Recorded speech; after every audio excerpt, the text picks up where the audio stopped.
Quando eu tinha 19 anos, em 1980, eu cheguei à conclusão que a sociedade não era só perversa, covarde e antissocial, ela era também suicida, é autodestrutiva. Né? Esse negócio do consumo e descarte, envenenamento dos mananciais, agrotóxico, química industrial, lixo industrial, né? Porque é aquela coisa, não tem como jogar fora. Então joga dentro da terra, vai para a água. Recentemente está saindo vários boletins aí do envenenamento que tem na água de beber das pessoas. A indústria produzindo suas químicas, poluindo tudo em nome do lucro. A gente vive numa sociedade em nome do lucro. Essa é uma sociedade suicida. O planeta é finito. Ele não tem como recompor as coisas que está se tirando dele. Então, está se poluindo, está aglomerando poluição. A gente está em colapso, mas o colapso também é transição. Né? Eu diria assim que é um modelo social que está entrando em agonia. Né? E tende a morrer esse modelo.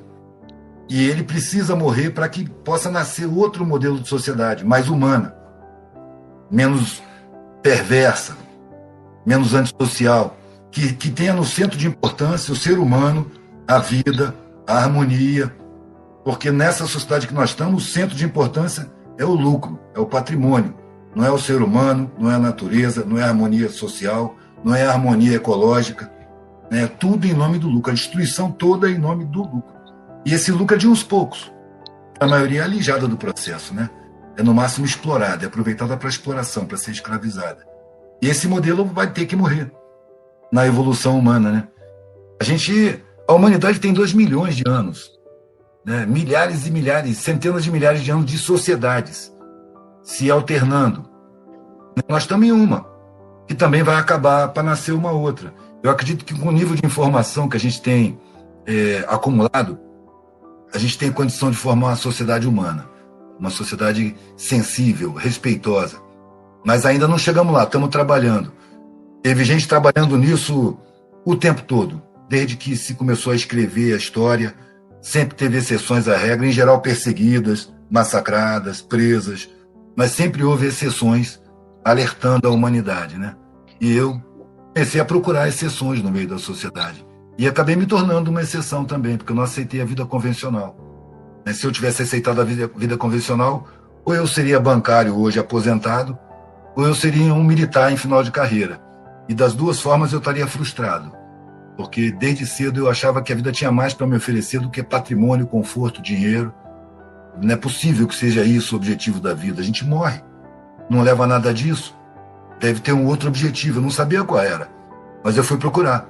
Foi o que eu disse com 19 anos, vou procurar um sentido para a vida. Ou eu vou encontrar, ou eu vou morrer procurando, porque a vida que se apresenta para mim não faz sentido. E assim eu comecei a procurar. Assim eu perdi as relações todas que eu tinha com família, parentes, amigos. Não, hoje tenho um certo contato, mas eu sou um cara muito estranho para eles. Pessoal de um outro patamar social, com outra visão de mundo, com outros valores. Eu sou um cara estranho para eles, porque eu me comporto igual um pobre, sabe? Eu falo com todo mundo, eu cumprimento o vigia, eu cumprimento as pessoas que estão varrendo, e eles não são acostumados com isso, né? Eles são convencionais, invisibilizam os serviçais, tratam com benevolência. A benevolência, para mim, é uma forma de arrogância. Você ser benevolente é porque você se sente superior, entendeu? E esse sentimento é fabricado. Esse sentimento de inferioridade e superioridade é fabricado. Junto a mendicância, quando eu era mendigo mesmo, e vivia no meio dos mendigos, porque eles sabiam viver daquela maneira e eu estava aprendendo, eu me dei conta que eu estava no meio assim, mais humano que eu tinha vivido, mais solidário. E aí eu fui criando raiva da sociedade. Quer dizer, pô, são as melhores pessoas que eu já vi, são as pessoas mais solidárias que eu já vi. Apesar da ignorância, da grosseria, da falta de dente, daquela coisa toda, né? E eu sabia que eles tinham o direito constitucional de acessar o ensino que eu tive, um ensino do mesmo nível, uma alimentação do nível da que eu tive, moradias como as que eu morei. E eles eram totalmente roubados pela sociedade. A partir dali eu comecei a ver a sociedade como entidade criminosa, o Estado, a formação administrativa do Estado, eu passei a ver como uma organização criminosa.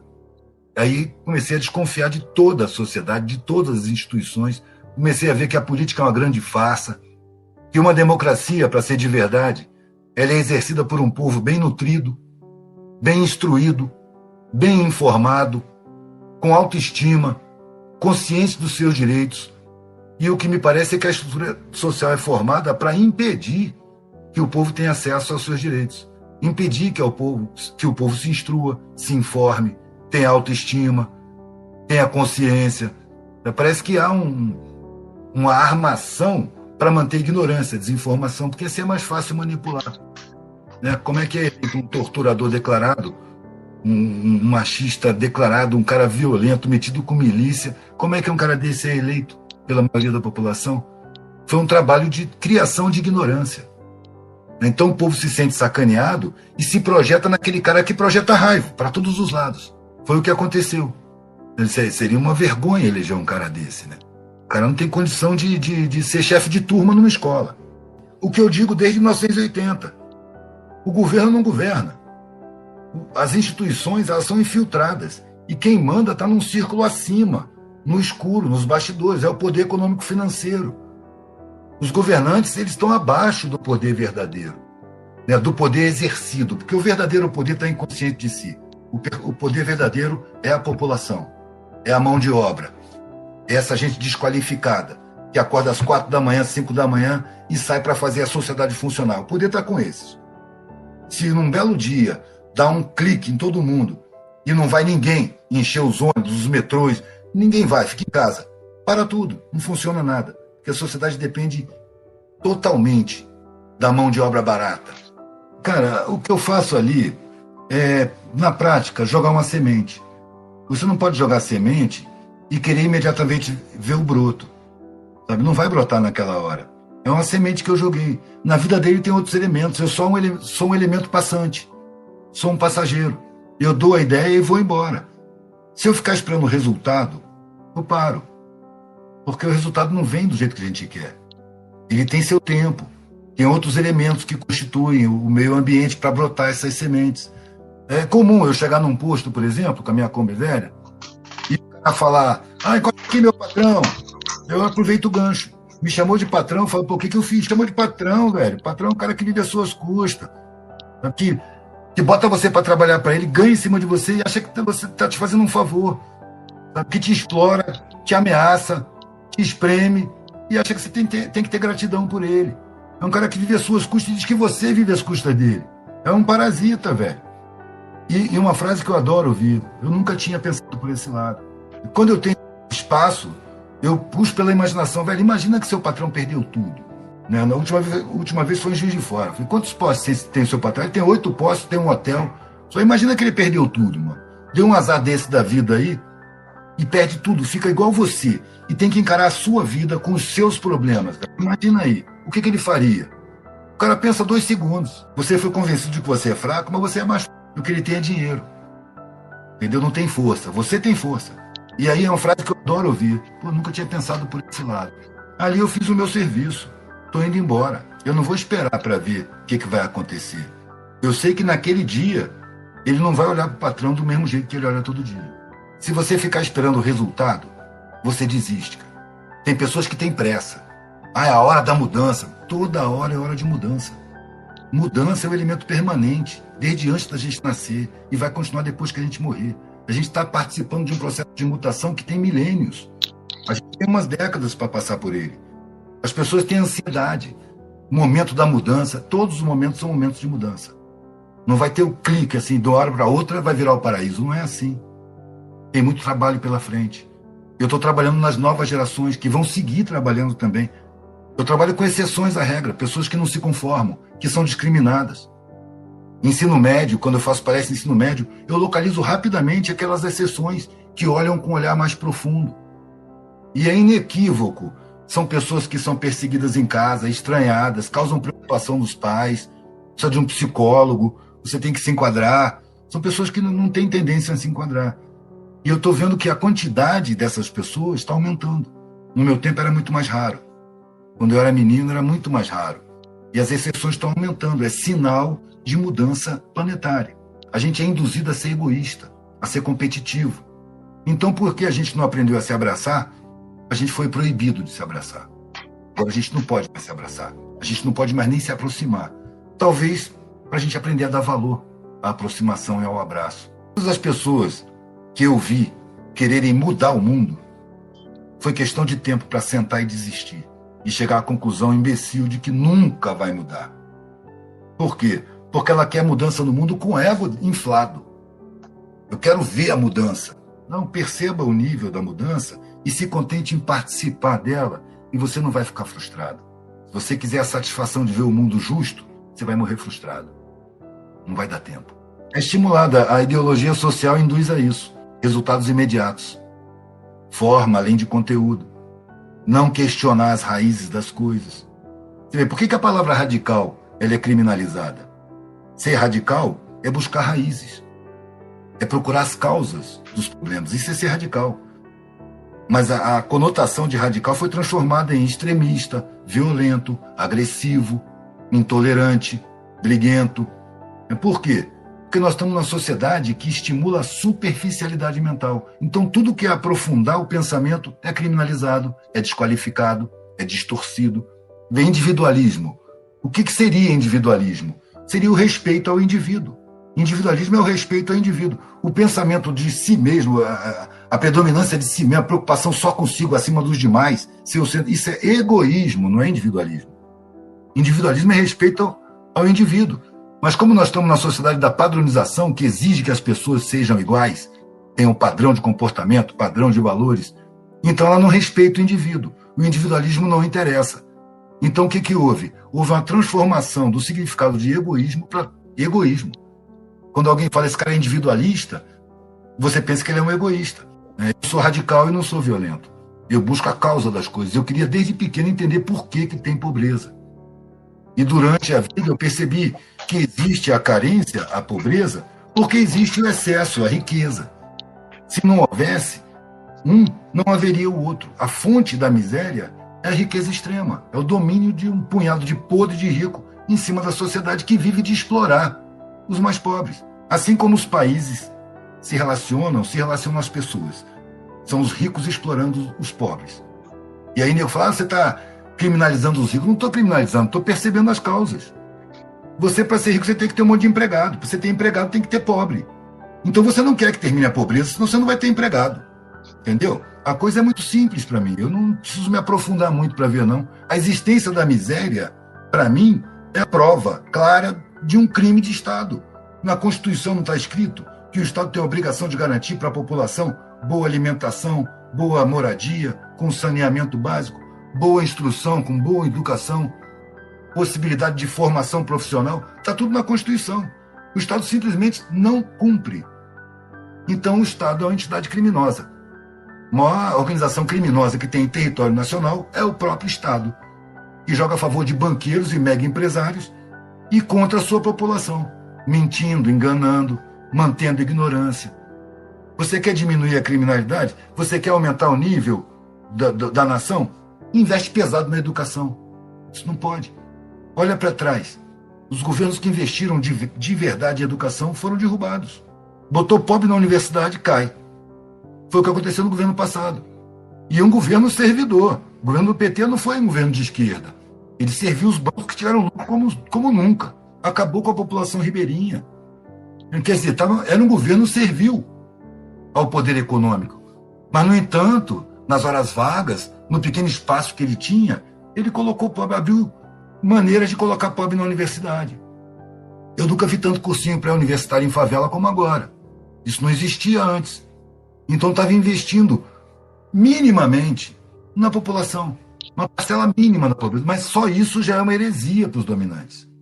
E por isso caiu esse governo. Eu acompanho as notícias, procuro informações que sejam mais acreditáveis do que a da mídia comercial. Né? Botei os meus pensamentos, a minha visão de mundo, eu botei no meu trabalho. Fazia brochinhos, escrevendo o que eu estava vendo da sociedade, questionando valores, comportamentos, buscas, objetivos de vida. Né? O tempo todo. Durante 40 anos eu estou trabalhando com isso. O meu trabalho é altamente político. Agora, quem vai chegar para mim e dizer que por eu não votar eu sou omisso, eu só posso dizer assim, eu não reconheço uma democracia no sistema social. Ela foi regrada de forma a não funcionar em benefício do povo. Ela funciona em benefício de gente que não precisa, são podres de ricos, que são beneficiados, enquanto a maioria da população é mantida na ignorância, para poder ser explorada até o talo, escravizada no modo moderno, sem direitos trabalhistas, sendo ameaçada. Inclusive, o desemprego é um elemento estratégico que chantageia o trabalhador a aceitar qualquer condição de trabalho para não cair no desemprego. Eu não acredito que a miséria é uma incompetência, é uma incapacidade. Não, ela é deliberada. Ela é um elemento essencial dentro da estrutura desumana de sociedade que a gente vive. Entendeu? Ela é estratégica. A miséria, a ignorância, a desinformação, é tudo deliberado. Isso não é incompetência de ninguém, não. E quem tinha competência para resolver foi simplesmente criminalizado e banido da política. Olha um Darcy Ribeiro, por exemplo. Olha um Paulo Freire. Olha como o nego fala com raiva dele. Essa raiva é implante. Essa raiva era artificial. Ela é feita pela publicidade para difamar uma pessoa que empoderava os dominados, que ensinava a ler conscientizando sobre a realidade.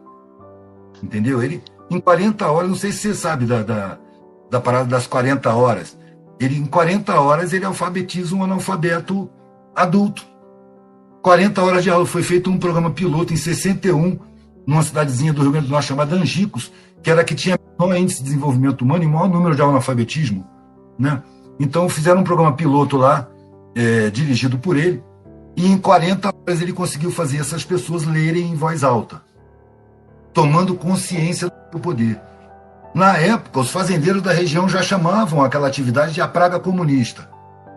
E não tinha nada a ver com Karl Marx aquilo. E aí ele foi chamado por João Goulart para o PNA, o Plano Nacional de Alfabetização, que tinha como objetivo exterminar o analfabetismo em território nacional.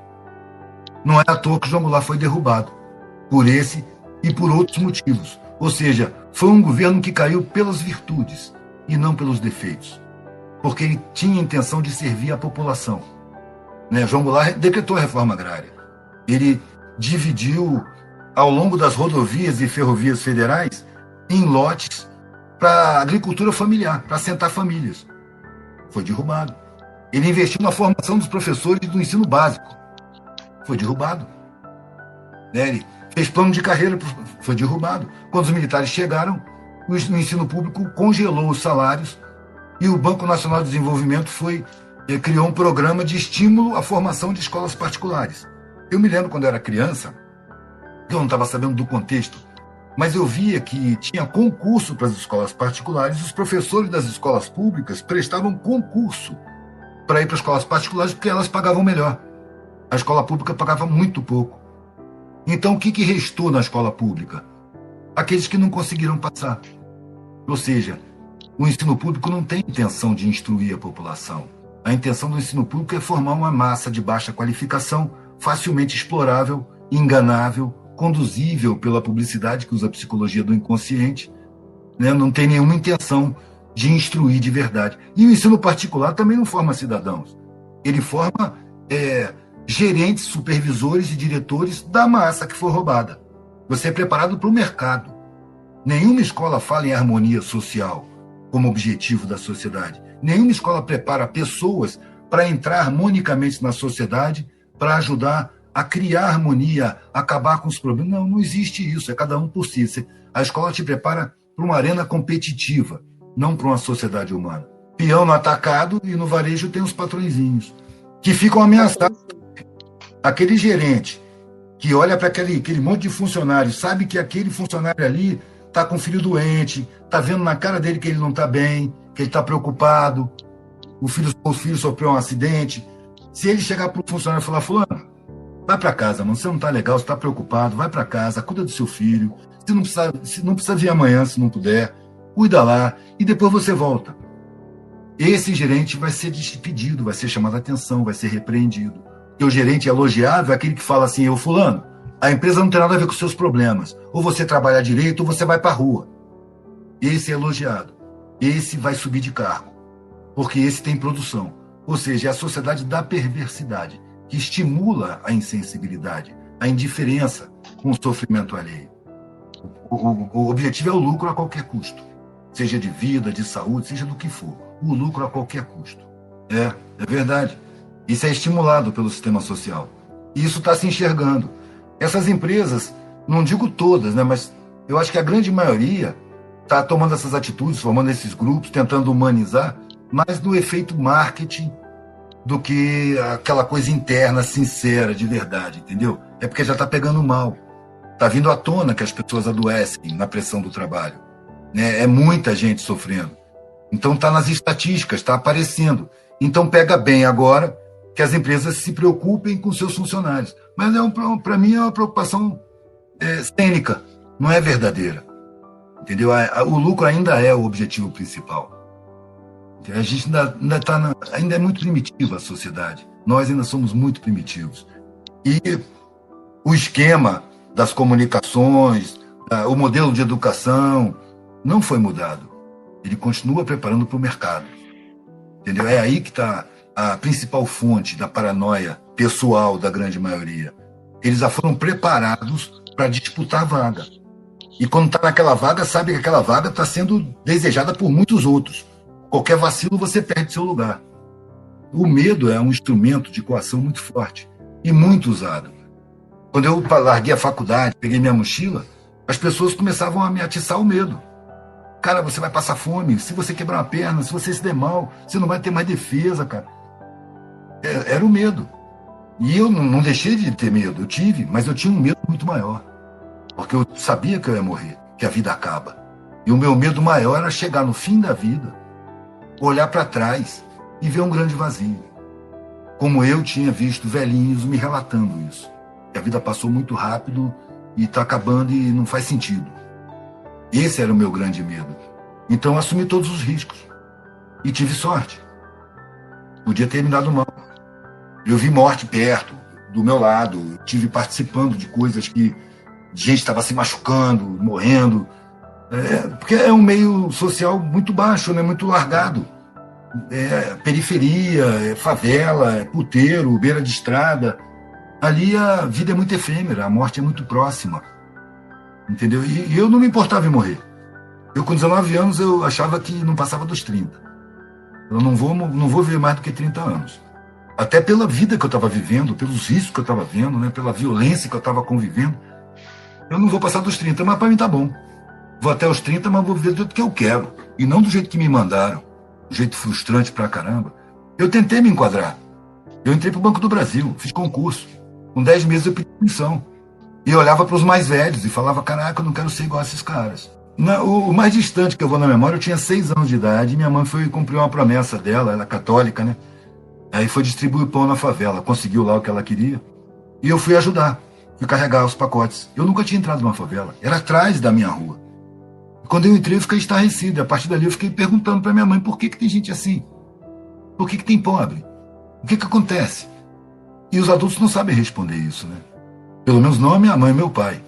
Ela é funcionária pública, ele militar de carreira, os dois preocupados em vencer na vida, em manter a classe deles. Então minhas perguntas incomodavam. E eu acabava recebendo agressividade de volta. Ninguém pergunta isso, cara. Meu pai tinha medo. Ele dizia que eu era um prato cheio para os comunistas. E aí eu parei de falar. Eu via que mesmo entre os meus colegas da mesma idade, era chato para eles. Eles não pensavam nisso. Então era uma questão minha. E eu ficava constrangido de ser servido. Eu ia para os clubes, eu ia para os lugares da classe média alta, né? E ficava olhando para os serviçais. E achando interessante, pessoas diferentes, com um olhar diferente, com a vibração diferente, que se comunicavam entre si de uma forma diferente. Eu queria conhecer, ia para junto, mas não conseguia a igualdade que eu queria. Porque eu era elemento de outra classe, eu era tratado com muito mais deferência, eu era tratado com muito mais cuidado. Me tratavam bem, com muita simpatia, achavam que eu era um cara legal.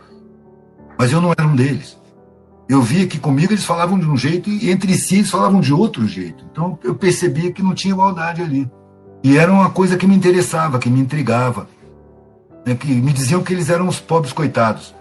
Mas toda vez que o bicho pegava, caía a coisa, quebrava tudo, o carro virava, para quem é que chamavam? Eram eles. O rico não mete a mão na massa, ele manda o pobre meter a mão na massa. Como é que eles são fracos? Eles encaram que é mais difícil. Aquilo ficava na minha cabeça. Até um dia que eu resolvi, eu vou experimentar, que não ter nada. Eu quero viver igual essa rapaziada aí. No dia que eu percebi que quem comanda o meu dedo sou eu, que eu não posso estar dando tiro porque alguém mandou, Vou abrir mão da minha consciência. Aí eu pedi desligamento. Não vou ficar aqui. Eu passei por muitos sintomas. Imagina, numa instrução, um tenente falando que o povo é uma massa amorfa e acéfala que tem que ser controlada para não se tornar perigosa. Falei, pô, estou entrando para uma instituição de repressão, de controle popular. Eu não quero que minha vida seja usada para isso. E quando eu pedi desligamento, ninguém falava de consciência, falava de plano de carreira. Cara, aqui você está garantido para o resto da vida, você vai ser respeitado sempre, você é uma autoridade, você vai ter porte de arma, PM não te toca, polícia não te toca. Você vira autoridade em qualquer lugar que você tiver. Você tem proteção total, tem plano de saúde. Ou seja, me citavam o preço que deveria custar a minha consciência. Você vai ter tudo isso, só precisa abrir mão da sua consciência. Não é à toa que você toma tanto antidepressivo. E aí foram construindo a Globo, os meios de comunicação superficializantes, alienantes, e tiveram 40 anos para trabalhar, entendeu? Em 40 anos eles fizeram essa mentalidade popular que a gente vê aí. É ignorância total, é uma desinformação abissal, é um egoísmo permanente, visceral, uma preocupação com a forma e uma despreocupação com o conteúdo muito grande. E foi uma construção grande, não começou agora, né? Nós estamos sofrendo as consequências do trabalho dos dominantes, desde que se instalaram os militares no governo. Eu não chamo de ditadura militar, porque eu acho que a gente vive sob ditadura desde o Império, a ditadura do dinheiro. E a ditadura militar foi só uma cara alternativa que arrumaram para a ditadura do dinheiro, dos grandes banqueiros internacionais e sua corte de mega empresários. Então a gente vive numa ditadura. Por que eu tenho que vencer na vida? Eu não estou disputando nada. Eu acho que vencer na vida é viver em paz. Na verdade, eu tenho aversão à ideia de competição. Eu fui atleta, né? Na juventude. Até o exército, eu fui atleta. Até depois do exército também eu competia. E a uma certa altura eu falei, cara, uma competição é uma forma de criar uma grande alegria para mim em cima da tristeza de vários outros. Então não é uma alegria legítima. Eu não me interessa uma alegria, um benefício que se calce em malefícios para os outros, em tristezas alheias. Esse tipo de vitória não me interessa. Então não quero competir. Eu parei de competir, eu estava ainda no exército. Depois do exército eu competi um pouco nas escolas que eu estava, porque eu gostava de esporte. Eu fui atleta de muitos esportes. Muitos. E depois eu passei a ser atleta de carregamento de mochila, de caminhada na estrada, de pegação de carona. Chegou um ponto que eu falei, eu não quero mais causar derrotas, cara. Então eu não posso querer vencer. E para dessa de vencer. É pobre você querer vencer, entendeu? Eu quero harmonia, eu quero satisfação. E se eu não posso ter com o mundo, eu quero ter comigo. Foi o que eu disse. Quando eu entrei na universidade, eu fiz 10 meses da universidade e pedi desligamento também. Eu encontrei pessoas querendo mudar o mundo. Mas com uma arrogância, uma inexperiência. Tudo filhinho de papai e de mamãe, morando em casa, tendo roupa lavada, comidinha na mesa, não se esforçavam para nada e queriam comandar aqueles que carregam tijolo, que viram massa de cimento, que pegam na enxada. Eu achei aquilo muito ingênuo. E aí eu falei, não, se eu não posso mudar o mundo, eu desacreditei, né? Essa galera não tem condição de mudar o mundo. E daqui a 4 anos tá sentadinho aí, doutor, ganhando seu salário, quietinho, sentado e calado. E aí, então, o mundo não vai mudar por aí. Então, se eu não posso mudar o mundo, eu posso mudar a minha vida. Larguei a faculdade, peguei a estrada, botei a mochila nas costas, vou procurar um sentido para a vida. Foi o que eu disse na época. Vou procurar um sentido para a vida. Ou eu vou encontrar, ou vou morrer procurando. Porque os sentidos que a vida me apresenta eu não aceito. Não me satisfazem. Não me interessa. Eu não quero ficar usufruindo de pobre a vida inteira. Era o que eu sentia. Além de estar usufruindo da injustiça social, eu estava vivendo um mundo falso. Todo lugar que eu chegava, todo mundo era cortês, amigo, sorridente, simpático. Todo mundo me amava, todo mundo queria meu bem. E era um mundo falso, era todo mundo profissional e pago para isso. Eu vivia um mundo fajuto, um mundo cênico, um mundo que não era verdadeiro, era fingido. Eu queria ver a sociedade ser sincera comigo, eu não via. E eu só via a sociedade ser sincera comigo quando eu estava no nível da mendicância, dormindo em papelão. Porque para mendigo ninguém finge. Aí quando você vê um sorriso, ele é sincero. Ninguém sorri para você falsamente quando você está na mendicância. Se vem um sorriso, ele é sincero. E quando vem o desprezo, ele é a sinceridade do interesseiro. Porque se eu tivesse bem vestido, becado num carrão, Ele estaria sorrindo para mim, com falsidade, com interesse. Esse sorriso não me interessa. Eu prefiro o desprezo, que ele é mais sincero. Quando eu me vi na situação da mendicância e percebi o desprezo social de tudo, polícia, posto de saúde, tudo, tirar desprezo. Eu me senti num ponto privilegiado de observação. O que me incomodava era o sofrimento dos outros mendigos como eu, que se sentiam realmente humilhados.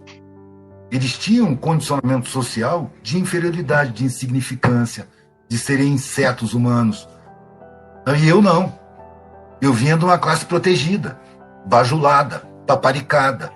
Ali eu vi o mundo ser sincero, então eu me encantei e fiz daquele ponto um ponto de observação. E percebi que o melhor ponto para você observar qualquer realidade coletiva é o ponto da invisibilidade, quando ninguém está te vendo. Porque aí ninguém se modifica com sua presença. Sua presença é indiferente. Então as pessoas não fingem e você enxerga a realidade. Era tudo o que eu queria. Na época eu já falava, eu nunca tinha visto o mundo ser sincero como está sendo comigo. E não me incomodo de dormir no papelão. Quando as pessoas falavam comigo, pô, você largou sua zona de conforto, eu lembrava o desconforto enorme que eu sentia naquela zona de conforto. E o conforto era só externo. Internamente eu estava altamente desconfortável. Já quando eu estava dormindo no papelão, viajando de carona, vivendo coisas incríveis, vendo acontecimentos com caminhoneiros, com putas, com pobre, com mendigo, com ladrão, com assassino, com traficante, vivendo aquela realidade ali, eu estava muito mais confortável. Eu dormia no papelão, mas eu estava bem comigo mesmo. Eu estava em paz. A angústia tinha desaparecido. Eu já não pensava mais em procurar um sentido para a vida. Não que eu achasse que eu tinha encontrado um sentido para a vida, mas sumiu aquela sensação de não ter sentido nenhum. Porque ali era um aprendizado intenso, todos os dias, 24 horas por dia. Quando você está na rua, acontece coisa a qualquer momento, às 24 horas do dia. Então era um aprendizado muito intenso. E eu estava ali de aprendiz. Eu não estava ali em depressão. Qualquer um da minha classe de origem que caísse naquela situação, não voluntariamente, entraria em depressão, pensaria em suicídio. Eu não. Eu estava bem, estava confortável, estava feliz, aprendendo, entendendo um monte de coisa que eu não entendia antes. E me sentindo cada vez mais forte. Porque na classe que eu vivia eu me sentia fraco. Tudo depende de pobre. Ali eu já não dependia de ninguém. Ainda tinha que me defender do Estado, da sociedade. Porque eu era suspeito, eu era hostilizado, eu era mal visto, eu era visto com medo, com raiva, com desprezo. Ali eu estava no ponto da sinceridade. Ali eu estava no ponto melhor que eu tive para aprender a respeito da sociedade e do ser humano. Isso que me fez crescer. Com o tempo eu comecei a colocar as minhas percepções no meu trabalho. E aí melhorou mais ainda, porque eu passei de brinco, pulseira e colar para brochinhos com frases, pensamentos, impressões, opiniões, símbolos. Pessoas que compram brinco, pulseira e colar podem ter qualquer ideologia, mas pessoas que compram reflexão são pessoas reflexivas. Então meu público melhorou muito, se aprofundou muito. Pessoas que olhavam para mim, viam aquela figura cabeluda, hippie, maconheira, com roupa improvisada, e eu tinha conteúdo. E encontrava pessoas mais velhas que se emocionavam. Meu filho, senta aqui, meu filho. Você quer tomar uma cerveja com a gente? Olha, eu vou te explicar esse símbolo aqui que você fez. E começava a conversar comigo sobre o meu trabalho, me passando instruções. E aí surgiam meus instrutores com gente altamente sincera, reflexiva, que via além da minha forma, que percebia o meu conteúdo. Então houve uma seleção natural de público, que o meu trabalho se tornou reflexivo. Meu público se tornou reflexivo também. Mas é aquela coisa, eu não posso querer que as pessoas façam consigo o que eu fiz comigo. Entendeu? Eu não vejo em mim um padrão a ser seguido. Eu me coloquei em risco. Eu tive filhos que também nasceram em risco. Entendeu? Na miséria absoluta. Meus filhos cansaram de dormir no papelão. Apesar de eu me preocupar com a alimentação, porque eu me preocupava com a saúde, e não dava comida industrial para eles. Nunca. Meus filhos nunca tomaram um refrigerante da minha mão, nunca comeram um enlatado, um conservado, uma comida industrial, só natural, para manter a saúde. Mas eu me coloquei em risco. E também eu digo, o que me cobrava a segurança social? Para eu ter plano de saúde, para eu ter garantias, para eu estar na classe média, para eu ter... O que me cobrava a sociedade? Me cobrava que eu ficasse dentro de uma gaiola. É como se a gente fosse passarinho, que tem uma gaiola grande, e aí tem aquele cara que vai botar água todo dia, que vai limpar a gaiola, você está protegido, não tem gato que te pegue, não tem gavião, não tem coruja, sabe? Sua comidinha tá ali, sua aguinha tá ali, se você adoecer vem um veterinário, entendeu? Você tem todas as garantias, só que você não pode sair da gaiola, você não pode voar. E você nasceu para voar, você tem asa, entendeu? Eu queria voar, então eu abri a porta da gaiola e me atirei.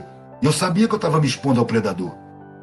Eu não posso cobrar que as pessoas se exponham aos predadores, mas para ter liberdade você tem que correr risco. Segurança é prisão, né? À toa que segurança máxima é o nome da pior cadeia que existe. As pessoas precisam muito de segurança e acabam abrindo mão da liberdade. Porque se você quer liberdade, você vai ter que correr risco. E foi o que eu fiz. Eu queria liberdade e me coloquei em risco. E não foi um risco de brincadeira, foi um risco de verdade. Balas uniu na minha orelha. Eu vi várias situações assim de risco total. Na área desprotegida da sociedade, na área onde a polícia só chega para bater, onde o Estado só chega com a polícia, entendeu? Eu estava lá, junto com a maioria da população, não é nenhum heroísmo meu, não. Isso aí é a grande maioria. Eu vivi junto com a grande maioria, morei em casa que eu tinha que buscar água no poço, lá embaixo do morro, trazer na balança aquele pau assim com 2 latas, uma de cada lado, 2 viagens para encher minha casa de água para um dia. E todo mundo à minha volta fazia a mesma coisa. Foi naquele morro lá em Mar Grande, o Morro da Pirâmide, que eu me dei conta de como a população de baixo é forte. Porque as dificuldades são imensas e eles encaram rindo. Enquanto que qualquer um da minha classe de origem que estivesse naquela situação entraria em depressão, não teria força para ir buscar água todo dia, para tratar com as dificuldades cotidianas, para ir buscar comida do dia seguinte num dia, entendeu? E não saber o que vai acontecer na semana que vem. Aí que eu fui percebendo como eu aprendi invertido. Me ensinaram que os fracos eram os fortes e que os fortes eram os fracos. Então, a classe mais alta ela depende dos empregados. Tira os empregados, tira os funcionários. Cadê a força? Não tem. Tem desespero, tem suicídio. O magnata, quando perde tudo que tem, ele se mata. Pobre em favela, com desabamento, avalanche, morre família, cai casa, perde tudo. Eu nunca vi um suicídio. Nunca vi um suicídio. O cara fica triste, perdeu a família. Vizinho meu lá em Niterói, perdeu a família, a mulher e 2 filhos, junto com a casa e tudo que ele tinha. Hoje está lá, casado de novo, já tem um filhinho pequeno e a mulher grávida outra vez. Né? Ele superou, seguiu a vida. Então a capacidade de superação de quem passa por dificuldade é muito maior do que quem vive com facilidade. E isso é bom lembrar a certos pais que estão criando os filhos paparicando. Dificuldade cria fortaleza e capacidade de superação.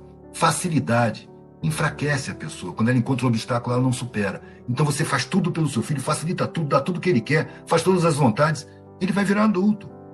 As pessoas têm que lembrar que criança é o adulto de amanhã. Como é que ele vai superar a dificuldade se ele nunca encarou dificuldade? Meus filhos, eu dava dificuldade para eles. Muitas vezes eu vi amigo meu falar, cara, você é ruim com seus filhos, hein, velho? Eu dizia, ruim é a vida, meu parceiro. Deixa o cara se virar. Se ele se quebrar agora, eu tô aqui para dar uma força. Porque daqui a pouco ele vai estar encarando sozinho, eu não vou estar aqui para dar força nenhuma, ele tem que aprender a se virar. Então eu sempre dei dificuldade para meus filhos, sempre mandei resolver problema, nunca facilitei. E acho assim, estúpido você paparicar uma criança, que vai ser um adulto mimado e fraco, incapaz de resolver problemas. Vai ter que ter sempre empregado para resolver as coisas. Cara, é aquela coisa, por que pergunta o que fazer? Você não está fazendo? Você não tem que fazer todo dia? É você que escolhe o que fazer. Você vai continuar se submetendo? Eu prefiro o sacrifício. Uma frase que eu falei com 19 anos, para viver essa vida eu prefiro não viver. Prefiro morrer. Então, antes de eu me matar, eu vou viver. Inclusive, seria uma sugestão para os suicidas que estão na situação de depressão. Então, larga tudo. Abre a porta, nem fecha. Vai andar, volta mais. Vai embora, muda de vida. Antes de cima, você vai morrer, não tem pressa não. É bom lembrar, você vai morrer, não tem escapatória. Ninguém sai daqui vivo. E já que você vai morrer, se você não está gostando da vida, não se mata, cara, muda de vida. Larga tudo para trás. Esquece que existiu. Olha para frente. Lá na frente você vai encontrar coisas interessantes acontecendo. Vai caminhando, não para.